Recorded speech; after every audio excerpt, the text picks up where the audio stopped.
سلام به شما که دنبال نگاه عمیق‌تر هستید. امروز میخوایم بریم سراغ دنیای سیستم‌های نظارت تصویری. به طور خاص، تفاوت‌های اصلی بین راهکارهای سنتی مدیریت ویدیو که بهش میگن VMS و خب اون فناوری جدیدتره که مبتنی بر ابر یعنی VSASS. منابعمون هم شامل مقاله‌های فنی، تحقیقات مرتبط و گفتگوهایی میشه که این دوتا رو با هم مقایسه کردن. هدفمون اینه که خیلی سریع بفهمیم هر کدوم چیان، چه خوبی‌ها و بدی دارن و چرا این روزا همه دارن میرن به سمت راهکارهای ابری. خب شروع کنیم. اول از همه VMS، سیستم مدیریت ویدیو. اینا همون سیستم‌های قدیمی‌تر و محلی هستن، درسته؟ دقیقاً، یعنی شما سرورها، تجهیزات ذخیره‌سازی، همه چیز رو باید توی محل خودتون داشته باشید. خب این یعنی هزینه اولیه بالا برای خرید همه این دستگاه‌ها. بله، هم هزینه خرید اولیه که میتونه قابل توجه باشه، هم هزینه‌های نگهداری و بروزرسانی مداومشون. باید حواستون به سخت افزار باشه دائما. در مقابلش VSASS رو داریم، نظارت تصویری به عنوان سرویس. گفتی این دیگه کاملا ابریه. آره، یعنی دیگه خبری از سرور فیزیکی توی محل شما نیست. همه چیز تو دیتا سنترهای امن مدیریت میشه. مدل پرداختش هم معمولاً اشتراکیه. مثلا ماهانه یا سالانه پول میدید. پس هزینه اولیه سنگین نداره؟ نه، خیلی کمتره. البته هزینه جاری داره. جالبه بدونید که پیشبینی‌ها میگن بازار جهانی VASH تا فکر کنم 2026 به حدود 6 میلیارد دلار میرسه. عجب. این رشد سریع حتما دلیلی داره دیگه. آره، فقط بحث هزینه نیست، مزایای دیگه‌ای هم داره که کسب و کارا دنبالشن. خب یکی از اون چیزایی که خیلی میشنویم بحث مقیاس پذیریه. میگن اگه بخوایم مثلا دوربین اضافه کنیم با VMS سنتی کار سخته. بله، خیلی سخت‌تره. یعنی تو VMS اگه بخوای دوربین اضافه کنی یا بیشتر فیلم ذخیره کنی، اغلب باید بری سراغ خرید سخت افزار جدید، نصب کنی، تنظیم کنی، یه پروسه پیچیده است. خب حالا با VSS چطور؟ با VSS چون همه چی رو ابره، با چند تا کلیک خیلی راحت میتونی ظرفیت رو کم و زیاد کنی. تقریباً بلافاصله. این انعطاف پذیری خیلی مهمه. پس گسترش سیستم راحت تره. خب در مورد استفاده روزمره چی؟ دسترسی به فیلم ها مثلا. اگه بیرون از محل کار باشم چی؟ نکته خوبیه. ببینید با VMS سنتی اگه بخواید از راه دور وصل شید، معمولاً باید VPN تنظیم کنید و یه سری کارهای شبکه‌ای انجام بدید. گاهی اذیت میکنه. آها. ولی VSAS اساساً برای دسترسی راه دور طراحی شده. با موبایل، تبلت، لپتاپ، از هر جا که اینترنت داشته باشید راحت وصل میشید. مدیریت و نگهداریش چی؟ به روزرسانی نرم افزار و اینا؟ اونم ساده تره. بیشتر کارها مثل آپدیت نرم افزار یا رفع اشکال توسط خود شرکت ارائه دهنده و از راه دور انجام میشه. شما هزینه مستقیم نگهداری و آپدیت ندارید معمولاً. خب میرسیم به اون سوال مهم همیشگی. امنیت. خیلی‌ها فکر میکنن اگه فیلم ها رو همینجا تو سرور خودم ذخیره کنم امن‌تره تا اینکه بفرستمش رو ابر. واقعا کدوم امن‌تره؟ این نگرانی طبیعیه، ولی خب واقعیت یکم پیچیده تره.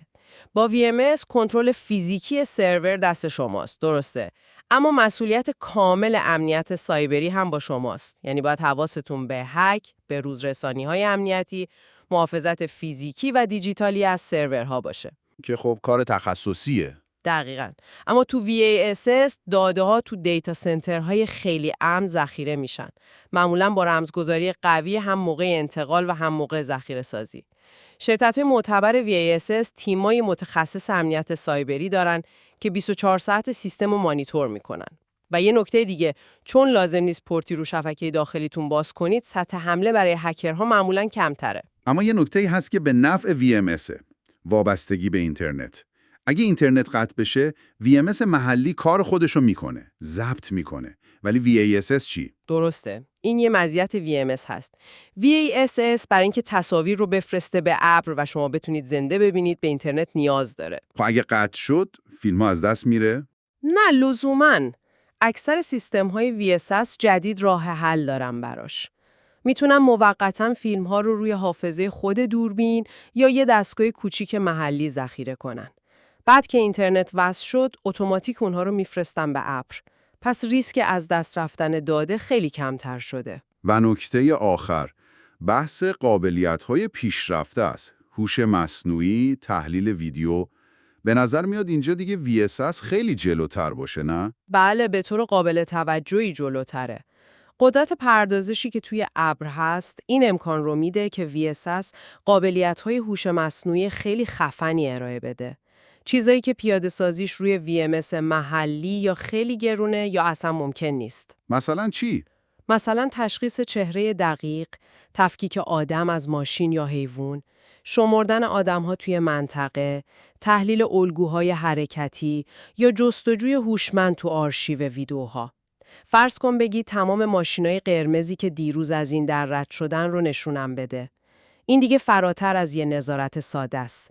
میتونه تو بهینه‌سازی کارهام کمک کنه. پس اگه بخوایم یه جمع‌بندی کنیم، VMS سنتی شاید بیشتر به درد سازمان‌های خیلی بزرگ با تیم آیتی قوی بخوره که کنترل کامل سخت افزاری میخوان. همینطوره.